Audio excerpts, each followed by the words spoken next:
काशी और तमिलनाडु से पधारे सभी उपस्थित महानुभाव और बहनों और भाइयों, मैं सबसे पहले आभारी हूं आदरणीय प्रधानमंत्री जी का, जिनकी प्रेरणा और मार्गदर्शन में लगातार तीसरी बार काशी तमिल संगमम का एक कार्यक्रम बाबा विश्वनाथ के इस पावन धरा पर यहां पर आज शुभारंभ हो रहा है। ये हम सब के लिए एक भारत श्रेष्ठ भारत के प्रधानमंत्री मोदी जी के विजन को आगे बढ़ाने के उस महायज्ञ का भाग है। इस अवसर पर तमिलनाडु से काशी में पधारे समाज जीवन के अलग अलग क्षेत्र में योगदान देने वाले आप सभी महानुभावों का मैं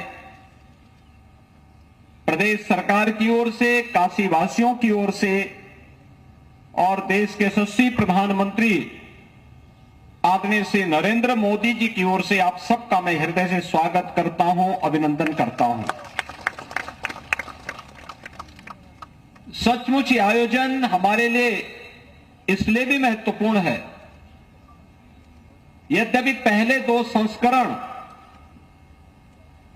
काशी तमिल संगम के पवित्र कार्तिक मास में आयोजित हुए थे।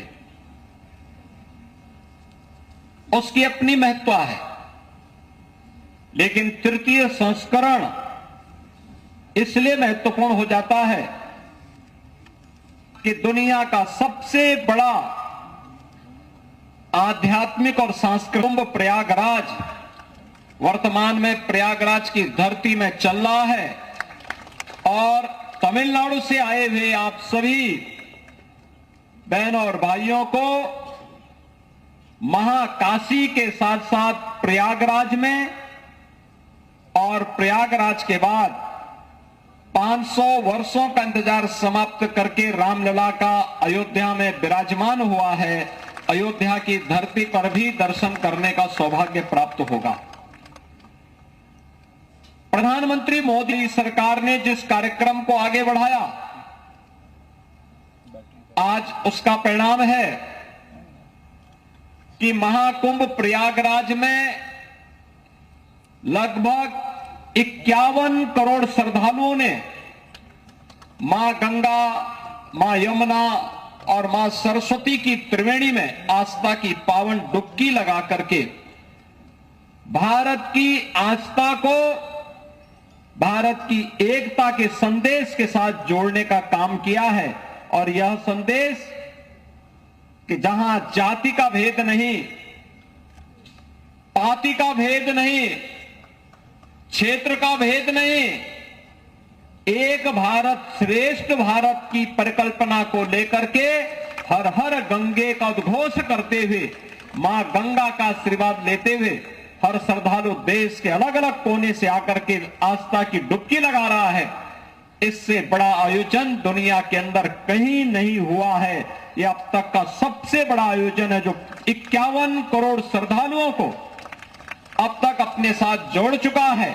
और मुझे प्रसन्नता है कि इस बार महाकुंभ के इस आयोजन के साथ काशी तमिल संगमम को भी जुड़ने का अवसर प्राप्त हो रहा है। इसलिए मैं अंतःकरण से आप सबका हृदय से अभिनंदन करता हूं, स्वागत करता हूं।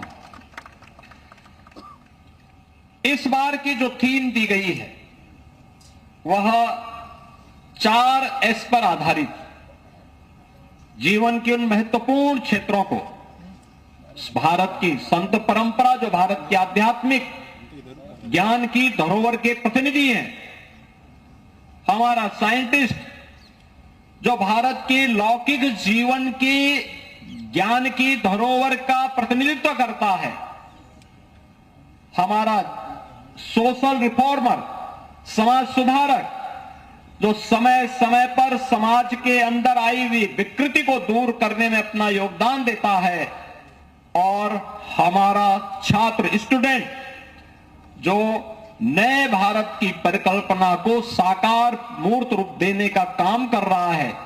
इन चारों को मिलाकर के महर्षि अगस्त को ध्यान में रख करके इस कार्यक्रम को आगे बढ़ाने की थीम के साथ एक कार्यक्रम आगे चल रहा है। सज्जनों, मुझे बताते हुए प्रसन्नता है, महर्षि अगस्त के बारे में मान्यता है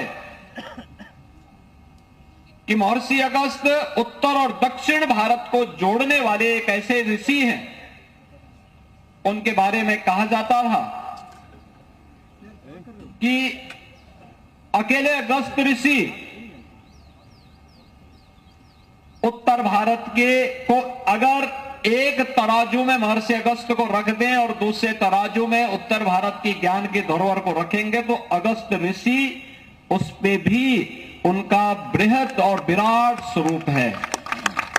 भारत की ये दो महत्वपूर्ण परंपराओं को काशी और तमिल के माध्यम से जोड़ने का, उत्तर से दक्षिण को जोड़ने का, संस्कृत और तमिल को आपस में जोड़ने का एक सशक्त माध्यम महर्षि अगस्त भी रहे हैं। और हजारों वर्ष पहले उत्तर से जाकर के पूरे दक्षिण भारत में इस अभिनंदनीय कार्य को महर्षि अगस्त ने आगे बढ़ाया था। कहते हैं भगवान राम को माता जानकी के, माता सीता के खोज के लिए प्रेरणा प्रदान करने और उस समय के राम रावण युद्ध में आदित्य हृदय स्त्रोत का मंत्र देने का काम भी महर्षि अगस्त ने ही दिया था। यानी हजारों वर्ष पहले महर्षि अगस्त के बारे में जो श्रद्धा का भाव तमिलनाडु के घर घर में है, वही श्रद्धा का भाव काशी में भी है, वही उत्तराखंड में भी है। उत्तराखंड में तो एक स्थल का नाम ही अगस्त ऋषि, अगस्त के नाम पर है, अगस्त मुनि के नाम पर है। यहां पर कई मंदिर अगस्त ऋषि से जुड़े हुए हैं। अनेक ऐसे उदाहरण हैं जो आज भी हमें एक नई प्रेरणा प्रदान कर रहे हैं। और इस अवसर पर जब हम लोग आज इस कार्यक्रम के साथ जुड़े हुए हैं, मुझे बताते हुए प्रसन्नता है कि जो अलग अलग क्षेत्र से जुड़े हुए महानुभाव इस काशी तमिल संगमम के साथ आज से लेकर के 24 फरवरी तक बनने जा रहे हैं, उन्हें काशी के भी दर्शन करने के अवसर प्राप्त होंगे। प्रयागराज में भी त्रिवेणी में आस्था की डुबकी लगाने का, महास्नान का भागीदार बनने का अवसर प्राप्त होगा। और अयोध्या में भी रामलला के दर्शन करने का सौभाग्य प्राप्त होगा।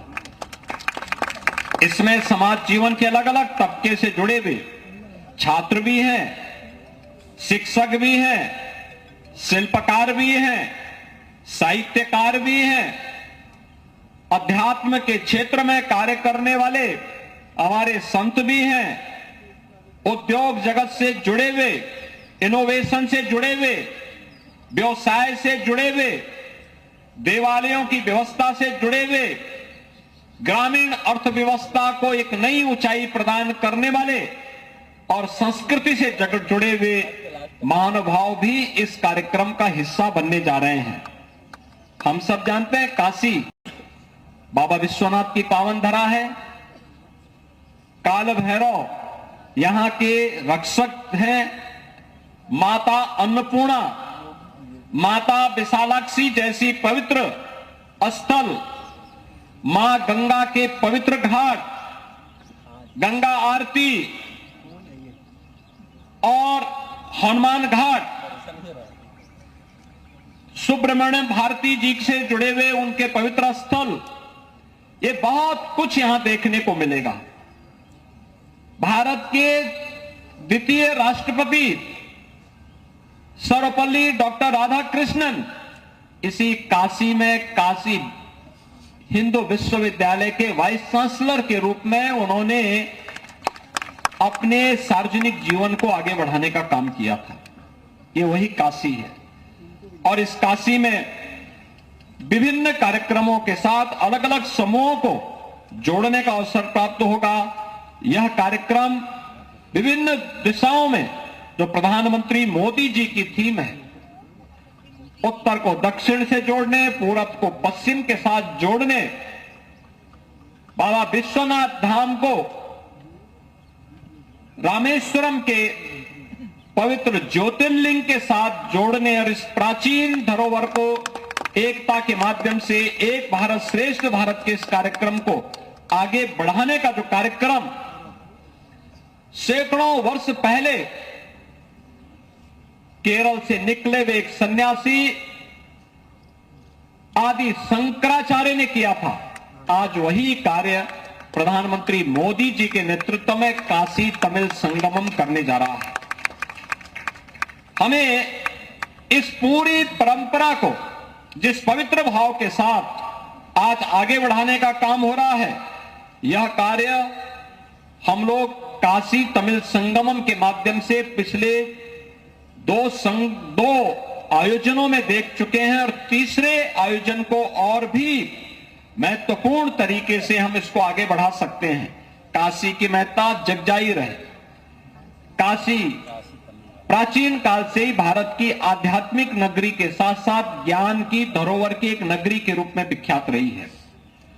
ऐसे ही तमिल का साहित्य दुनिया का प्राचीनतम साहित्यों में से एक है और संस्कृत के साथ साथ तमिल व्याकरण महर्षि अगस्त्य ने उस परंपरा को आगे बढ़ाया।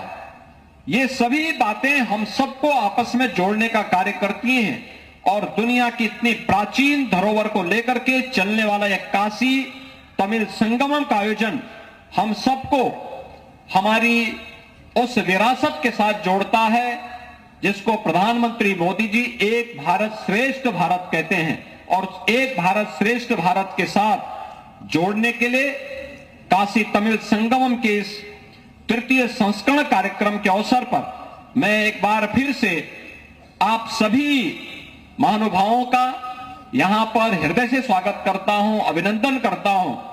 हमें महर्षि अगस्त्य के आयुष से जुड़े हुए, आरोग्यता से जुड़े हुए सिद्ध पद्धति के साथ भी जुड़ने का अवसर प्राप्त होगा। और ये पहली बार हुआ है जब ट्रेडिशनल मेडिसिन को पिछले 10 वर्ष के अंदर देश के अंदर सम्मान मिला। आज उसके लिए अनेक अभियान चल रहे हैं, कार्यक्रम चल रहे हैं और एक कार्यक्रम उसी का एक हिस्सा आज यहां पर है।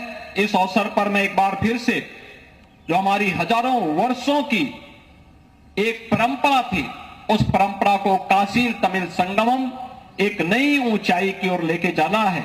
इस अवसर पर मैं एक बार फिर से केंद्रीय शिक्षा मंत्री माननीय श्री धर्मेंद्र प्रधान जी का, केंद्रीय सूचना और प्रसारण राज्य मंत्री माननीय श्री डॉक्टर एल मुरुगन जी का, यहां पर उपस्थित सभी अन्य महानुभावों का मैं हृदय से स्वागत करता हूं और विश्वास व्यक्त करता हूं कि परंपरा जो लगातार तीसरे संस्करण के साथ आगे बढ़ रही है, प्रधानमंत्री मोदी जी के विजन को आगे बढ़ाते हुए हम एक नई ऊंचाई तक पहुंचाने में सफल होंगे। आप सबके इस आयोजन के प्रति मेरी मंगलमय शुभकामनाएं हैं। धन्यवाद। जय हिंद। धन्यवाद माननीय मुख्यमंत्री जी, आपकी प्रेरणादायक वाणी से ये समारोह और भी गौरवशाली हो गया है। तमिलनाडु की समृद्ध लोक संस्कृति की एक झलक। तो मुख्यमंत्री